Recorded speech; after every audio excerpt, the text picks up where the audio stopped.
Представете се.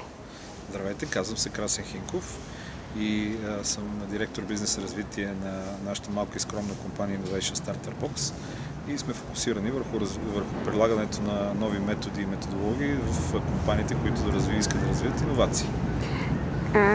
Какво е мястото на иновациите в онлайн бизнеса? Мястото на иновациите е ключово, защото онлайн бизнесът е един от най-динамичните бизнеси в момента в икономиката и ако този бизнес не иновира и не прави нови неща и не се развива напред, той просто няма шансове да оцелее.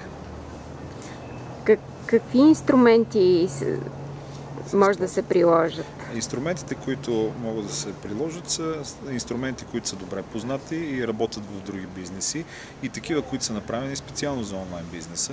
Това, което ние препоръчваме е методологиите на Design Thinking, методологията Lean и Systematic Inventive Thinking. Всички тези методологии помагат на компаниите да разбират по-добре клиента си, да развиват по-добри продукти, да работят по-оптимално и да могат да постигат по-високи резултати.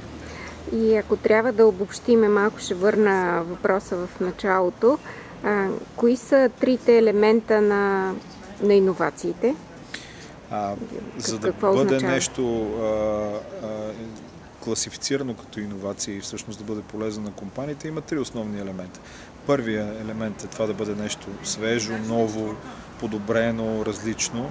Вторият елемент е това ново нещо да създава добавена стойност, да има полза за компанията или за обществото.